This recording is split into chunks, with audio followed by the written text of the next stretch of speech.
Hi, welcome to Proven Cures. I'm your host, Sarah McLeod. Today is Tuesday, July 7th, 2020. And if you've been paying attention to national news, today it was announced that there has been a confirmed case of the bubonic plague in China. The person has been placed on a quarantine. And here in the United States, that is something we haven't really dealt with. I personally, when I hear the two words bubonic plague, the first thing I think about are rats, and that's all. Like, I don't know anything about it. Just the word plague itself just sounds so scary. So, considering that, I think anyway, I was able to offer my viewers as much information, published information as I could find on COVID-19 at the time when it was first spreading here in the US back in March. I kind of put that topic down to the side because right now we have so many companies that are working on vaccines and different tests. I don't believe in overstepping my bounds past published science, so I just let that topic go. I believe the last topic that I actually did a video on was erectile dysfunction, and that was the last one. I've been super busy since then. I have been I'm a doctoral student now, so my time has been taken up with classes and work still. Right now I'm between classes. I have like a week's break. And then I was thinking, since I have a little break, this would be a good time to do a video for you guys. But I wasn't sure what to do. And then boom, today I heard about that horrible confirmed case in China. So considering that information and knowing that I know personally nothing about it, I figured probably I'm not alone in that. You know, there might be quite a few people who don't know. So I actually started some research on it today, and I found out that Zimbabwe has been fighting the bubonic plague for many years, and Madagascar, I believe, was the most recent, fighting it as late as 2017. But as far as here in the United States, we haven't had any reported cases. So I figured I would cover it, because if it's covered in our media, then obviously it's of some concern, especially considering the fact that our president was telling us for the longest that COVID-19, spread here from China. So that's, my reasoning for covering bubonic plague. If you are at all interested, then continue to watch. The article that I am pulling the information from was published December 25th, Christmas of 2017, in the Journal of Clinical Microbiology. It is titled Plague, Recognition, Treatment, and Prevention, period. And the author is R. Yang, Y-A-N-G. I got this article from PubMed.gov, which is the online version of the United States National Library of Medicine. Okay, so the pathogen that causes the bubonic plague is called Yersinia pestis, Y-E-R-S-I-N-I-A, and it says here that it's not commonly encountered in clinics. Although it has been listed as a Category A bioterrorism agent. And a neglected diagnosis has severe consequences. That is in the abstract of the article. So a little history about the plague itself. The plague has caused 3 major outbreaks in human history, each changing the path of our civilization. The pathogen, Yersinia pestis, according to high-throughput genome sequencing using ancient human remains, has been found to be responsible for the 3 pandemics. In ancient times, plague spread was associated with human activity, such as maritime trading and the Silk Road, which could transport fleas associated with live rodents and or products that led to the spread of the plague. Nowadays, natural plague foci are widely distributed in Asia, Eurasia, which I guess is the areas that conjoin Europe and Asia, Africa, and the greater American region. Since 2001, 14 major outbreaks have been reported to the World Health Organization, mainly from Africa and Asia. And this review intends to provide practical information for clinical staff to recognize plague early and provide effective treatment and prevention.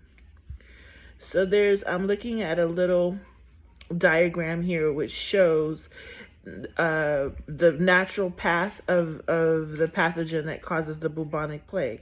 So fleas contracted from rodents including rats, marmots, voles, and gerbils, and then those infected fleas infect human beings. In addition, they infect human beings and they affect domestic mammals like dogs, cats, sheep.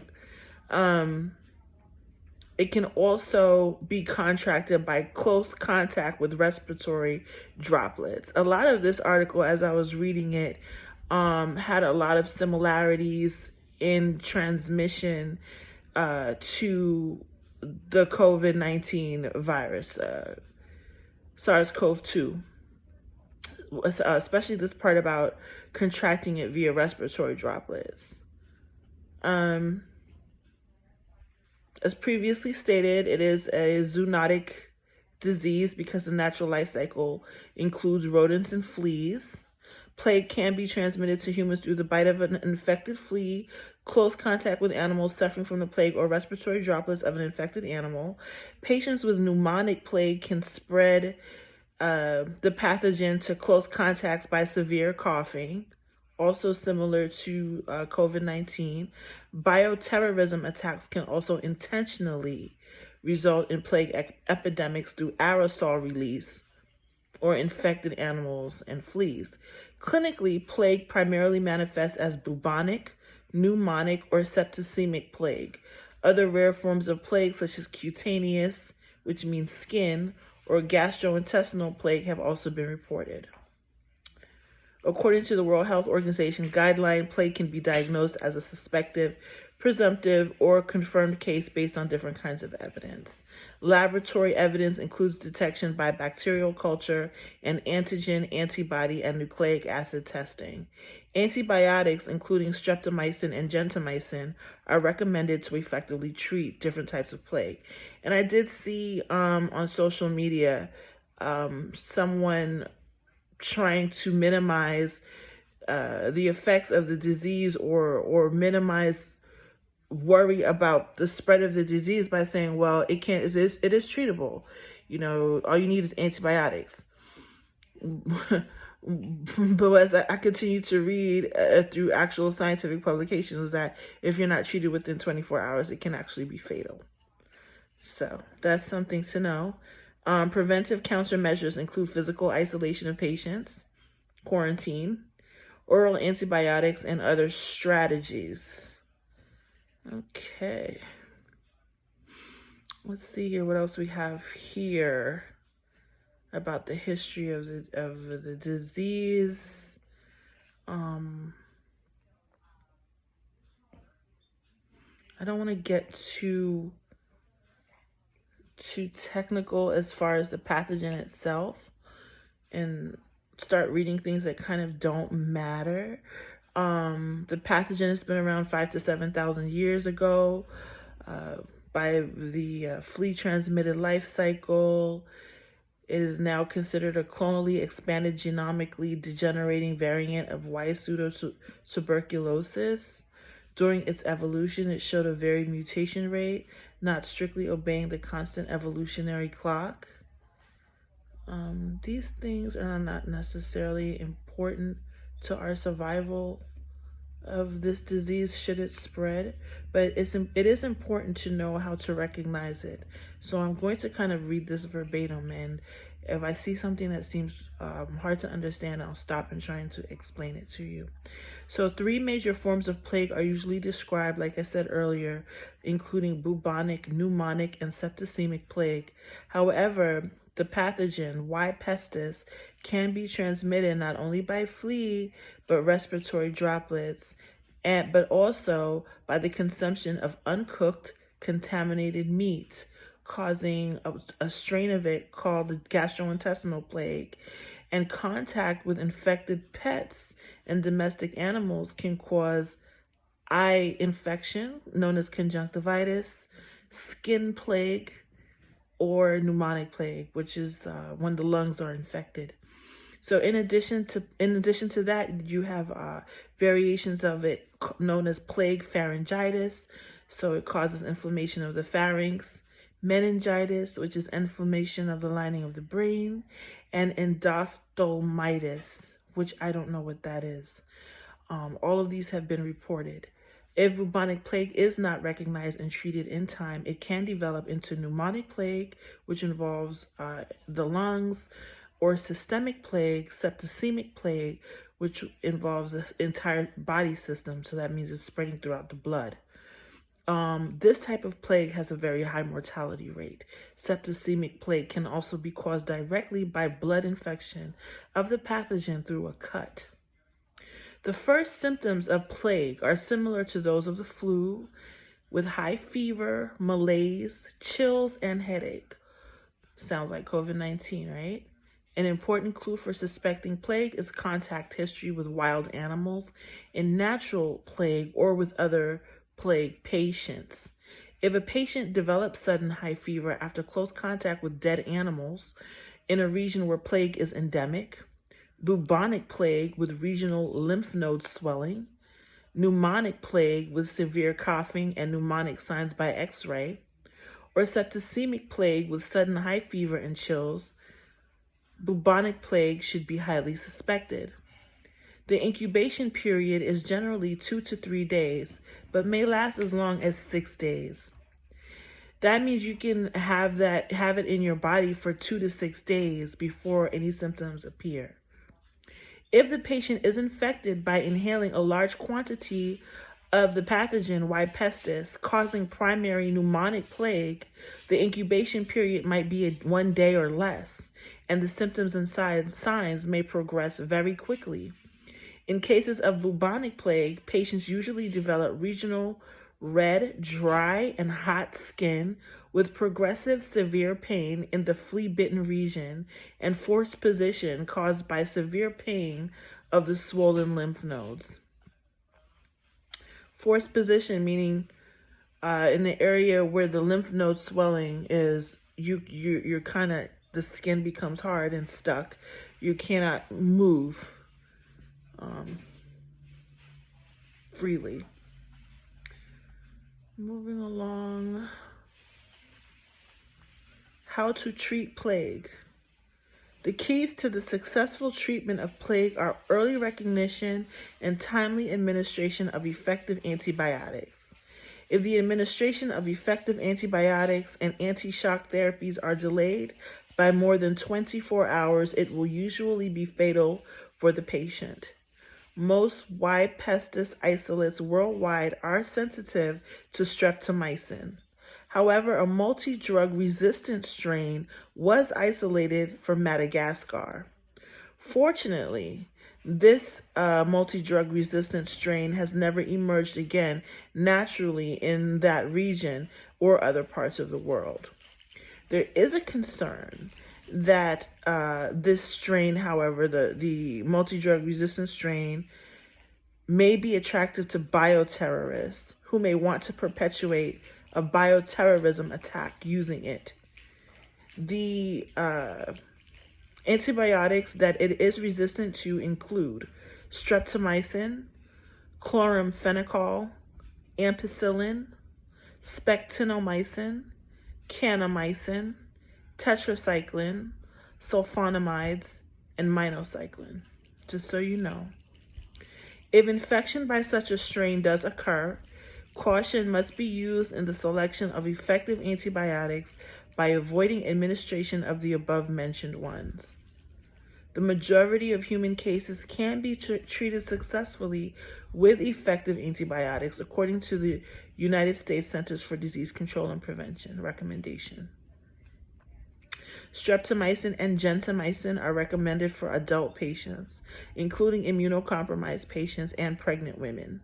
Streptomycin and gentamicin may also be administered in children. However, the dosage would be reduced. Alternatively, the combination of doxycycline, ciprofloxacin, and chloramphenicol, or maybe that's chloramphenicol, could also be used for both adults and children.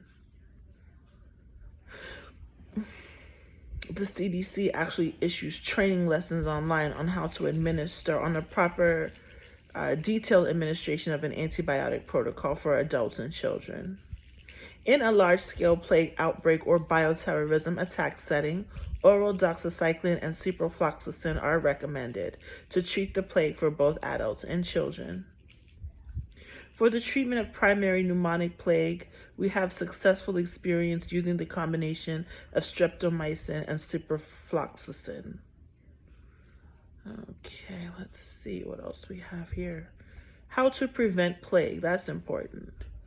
Bubonic plague patients without secondary pneumonic and septicemic plague have a very low risk of spreading plague to close contacts. That's good to know.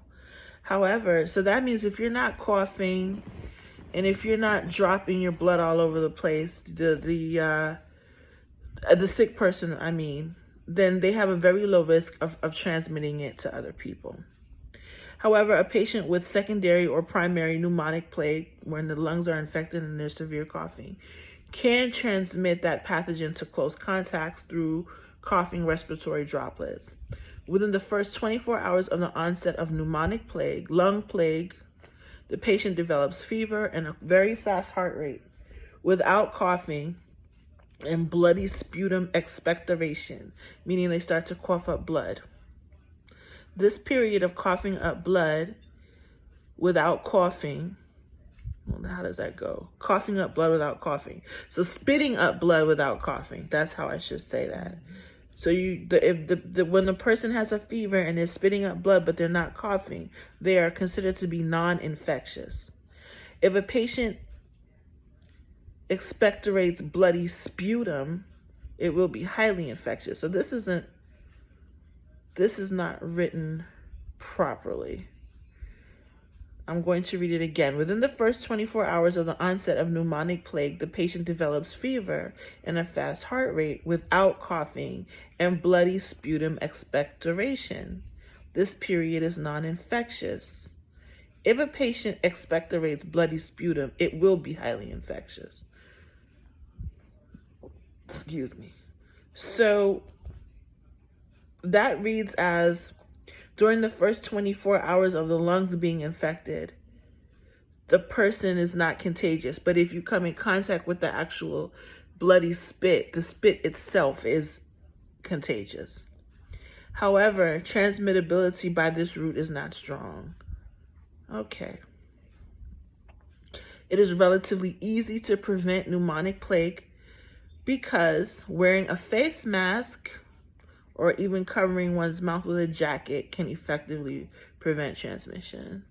However, a patient with suspected pneumonic plague or bubonic plague with secondary pneumonic or septicemic plague should be isolated or quarantined. Except for physical prevention, antibiotic prophylaxis using tetracycline, streptomycin, and chloramphenicol have been recommended by the World Health Organization Expert Committee on Plague. There is still no effective vaccine for plague prevention, although a live attenuated vaccine is used in some countries such as China and Russia. As mentioned above, although plague is not commonly encountered in clinics, it will cause severe consequences if a timely correct diagnosis is neglected. Because the Y. pestis pathogen is also an important bioterrorism agent, and the perpetrators may intentionally use this pathogen to threaten societal stability, clinicians need to pay attention to this rare but harmful disease to prevent its further spread.